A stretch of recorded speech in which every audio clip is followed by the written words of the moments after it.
स्वागत है आपका जनता की ताकत न्यूज़ में। आज की कहानी है जनता के आवाज़ उठाने और सिस्टम के जवाब देने की। गुजरात के भरूच जिले के अंकलेश्वर और पानोली जीआईडीसी के इलाके में औद्योगिक प्रदूषण की समस्या से जूझ रहे स्थानीय ग्रामीणों ने जब रोष जताया तो तंत्र सक्रिय हुआ। गुजरात प्रदूषण नियंत्रण बोर्ड यानी जीपीसीबी ने लोक दरबार का आयोजन कर स्थानीय लोगों की शिकायतें सुनी और तुरंत कार्रवाई के निर्देश दिए। ये है पानोली जीआईडीसी के इलाके। यहाँ के 5 से अधिक गांवों जैसे वनखाड़ी और आसपास के गांवों के निवासी लंबे समय से जल और वायु प्रदूषण की समस्या से परेशान है। उनका आरोप है कि औद्योगिक इकाइयों से निकलने वाले रासायनिक कचरे और जहरीली गैसों के कारण उनके स्वास्थ्य पर बुरा असर पड़ रहा है। खेतीबाड़ी और पीने के पानी में भी संकट पैदा हो गया है।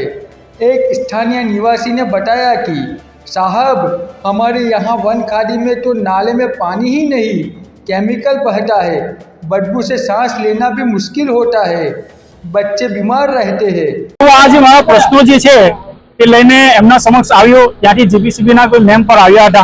હવે એમની સમક્ષ જ્યારે મેં મારા પ્રશ્નો રજૂ કર્યા ત્યારે એમણે મને પરત જવાબ એ આપ્યો કે ભાઈ આના માટે તમે મારા પર્સનલ ઓફિસ મને પર્સનલ આવીને મળી જાઓ। જો આ તમે લોક દરબારનું આયોજન કર્યું છે તો લોકોના જે પણ પ્રશ્ન છે એ પ્રશ્ન તમારે સાંભળવા જોઈએ। એને મારા પ્રશ્નનો મારો જવાબ આપ્યા પહેલા જ એમણે મારી પાસેથી ખાલી રિસીવિંગ કોપી લઈ લીધી અને મારા પ્રશ્ન પર સાંભળવામાં ન આવ્યા। એટલા માટે મારી આ જે પણ યોજના યોજવામાં આવે, મારો બસ હેતુ એક જ છે કે મારા ગામમાંથી અથવા મારા આજુબાજુના જેટલા પણ ગામો છે એમાંથી જે પણ વ્યક્તિ પોતાના પ્રશ્ન લઈને આવે એ પ્રશ્નનું નિરાકરણ લાવવામાં આવે। બસ, થેન્ક यू। दूसरे स्थानीय निवासी ने बताया कि हमने कई बार शिकायतें की लेकिन स्थायी समाधान नहीं हुआ। अब हम और नहीं चुप रह सकते। नमस्कार, હું બિલાલ ગંગાત, ગામ ઉમરવાડા। આપણે હાલ અહીંયા મારી સાઈડ છે, અહીંયા એક મત્સ્ય ઉદ્યોગનું તળાવ મારું આવેલું છે। ત્યાં આગળથી એક પસાર થતી વનખાડી જે વર્ષો વર્ષથી અહીંયાથી જે પાણી જે હતું એ નહેરનું અને વરસાદી કાંસનું લીકેજનું જે પાણી છે એ અત્યારે હાલની પરિસ્થિતિ તમે જોઈ શકો છો કે અહીંયા એકલું કેમિકલવાળું પાણી અહીંયા આવે છે। હવે જીઆઈડીસી કોઈ એના પર પગલાં લેતી નથી। આજથી 30 વર્ષથી આને આ જ હાલત છે। શું આના પર કોઈ એક્શન લેવાશે? અત્યારે તમે જોઈ શકો છો અહીંયા ઊભું રહેવા એવી પોઝિશન પણ નથી। અત્યારે નોટિફાઈડ અને જીપીસીબીના મેડમ જિજ્ઞાબેન આવીને ગયા છે, સ્થળ વિઝિટ કરી છે। થોડા કલાકો પહેલા જીઆઈડીસીમાં એક મીટિંગ રાખવામાં આવી હતી, જે મીટિંગમાં નક્કી કરવામાં આવ્યું કે આમની કોની જવાબદારી, પણ કોઈ જવાબદારી લેવા કેમ તૈયાર નથી થતા। અત્યારે ત્યાં એવું બતાવવામાં આવે છે કે પાણી બંધ થઈ ગયું છે, પણ અહીંયા સાઈડ પર જોતા કે પાણી સીધું ખાડીમાંથી પસાર થાય છે। એ લોકો એગ્રી થયા છે કે હા ભાઈ આ પાણી આવે છે, પણ ક્યાંથી આવે છે એ કોઈ જવાબદારી કેમ સ્વીકારતા નથી? એ લોકોની જવાબદારી શું નૈતિક જવાબદારી નથી આ સ્વીકારવાની?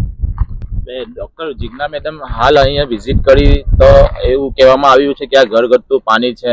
આ ઘરગથ્થુ પાણી હોય તો આટલી બધી તીવ્ર ગંધ નહીં આવે, એ બી તમે જોઈ શકો છો। અહીંયા તમે મારા મીડિયાના કર્મચારીઓ અને બીજા ગામના લોકો પણ ઊભા છે અહીંયા, તમને પણ પોતાને વાસ આવે છે કે નહીં એ તમે જોઈ શકો છો। અહીંયા સાચી વાત, એર પોલ્यूशन પણ એટલું જ માજા મૂકી દીધી છે અત્યારે।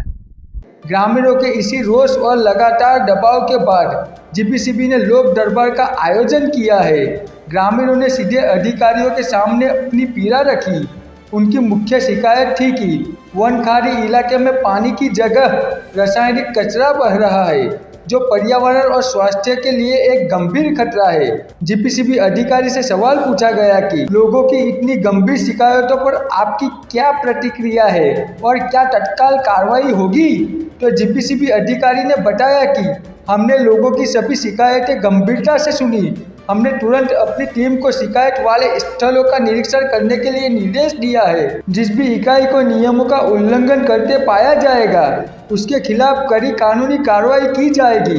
हमारा लक्ष्य प्रदूषण को रोकना और लोगों के स्वास्थ्य की रक्षा करना है। तो अमे तपास करी अने निराकरण लावવાનો प्रयत्न कर्यो छे, परंतु ग्रामजनोने વધારે પડતી તકલીફ ન પડે અને ભવિષ્યમાં એમને સ્વાસ્થ્યની સાથે કોઈ એવા ભયાનક ચેડા ન થાય એ અનુસંધાને આજે અમે જીઆઈડીસી જે પાનોલી છે એનું એસોસિએશનના હોદ્દેદારો જીઆઈડીસીના ચીફ ઓફિસર શ્રી, ગુજરાત પ્રદૂષણ નિયંત્રણ બોર્ડ અને ગ્રામજનો આજુબાજુના જે છે એના સરપંચશ્રીઓ અને ગ્રામજનો સાથે એક સંવાદ સાધવાની અમે કોશિશ કરી, જે અંતર્ગત આજે અમે પહેલા તો મૌખિક રીતે પ્રશ્નોની ચર્ચા કરી અને ત્યારબાદ જીપીસીબી અને જીઆઈડીસી ને એવું લાગ્યું કે ભાઈ ફિલ્ડ વિઝિટ પણ જરૂરી છે, તો એના રેફરન્સમાં અમે ગ્રામજનો સાથે જ્યાં જ્યાં એ લોકોને તકલીફ હતી કે ભાઈ અહીંયા પાણી આવવાની સંભાવના છે કે શક્યતાઓ છે કે લાઈવ ડિસ્ચાર્જ છે, એ દરેક જગ્યાની અમે તપાસ કરી છે. એમાંથી મોટા ભાગના જે પોઈન્ટ છે એમાં ડોમેસ્ટિક પાણી પ્રાથમિક દ્રષ્ટિએ જણાયેલ છે અને એની અંદર ખાસ કરીને સંજાલી ગામ અને આજુબાજુના વિસ્તારમાં જે કંઈ ઔદ્યોગિક એકમોના જે મજૂર વર્ગ રહે છે એના દ્વારા ઉદ્ભવતા પાણી હોવાની શક્યતાઓ છે. સાથે સાથે થોડા આગળ જતા અમે એક ભરવાડવાસ ત્યાં આવેલો છે, એ ભરવાડવાસમાંથી પણ આ પ્રકારનું પાણી આમાં ભળતું હોય એની પૂરેપૂરી શક્યતાઓ રહેલી છે. અને ત્યાર પછી અમે ઉમરવાડાને પણ જે કાંસ છે એની મુલાકાત લીધી, એમાંથી આ કાંસમાંથી એક સેમ્પલનો નમૂનો અમે લીધો છે અને એની પ્રાથમિક દ્રષ્ટિએ તો એનો કલર અને એની જે સ્મેલ આવે છે એના ઉપરથી એવું લાગે છે કે ઘરગથ્થુ ગંદુ પાણી હોઈ શકે, પરંતુ તપાસ બાદ અમે એના સાચા તારણ પર આવી શકીશું. અને સાથે સાથે ગ્રામજનોને એ પણ અમે અપીલ કરી છે કે ભવિષ્યમાં તમને ક્યાંય પણ લાઈવ ડિસ્ચાર્જ દેખાય તો ગમે તે સમયે અને ગમે તે દિવસે જીપીસીબી, જીઆઈડીસી અને એસોસિએશનને જાણ કરે. ત્રણેયની સંયુક્ત ટીમ સ્થળ પર આવી અને તપાસ કરશે અને એ જે ફરિયાદ છે એનું નિરાકરણ લાવવાનો સહૃદયતાથી પ્રયાસ કરશે. धन्यवाद। इस पूरे प्रकरण ने एक बात साफ कर दी है कि जब जनता एकजुट होकर अपनी आवाज़ बुलंद करती है तो सिस्टम को सुनना और कार्रवाई करना ही पड़ता है। अब निगरानी इस बात की रहेगी कि जीपीसीबी की यह सक्रियता कितनी दिखावटी और कितनी ठोस साबित होती है। यह रिपोर्ट दिखाती है कि लोक दरबार जैसे मंच नागरिकों और सरकार के बीच एक सीधा पुल बन सकते हैं।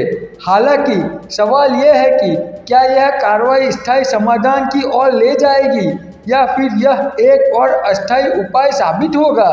जनता की ताकत न्यूज़ इस मामले पर नज़र बनाए रखेगी। आज के लिए इतना ही, हमसे जुड़े रहिए। मकसूद खिलजी के साथ मोहम्मद अमीन भट्टी।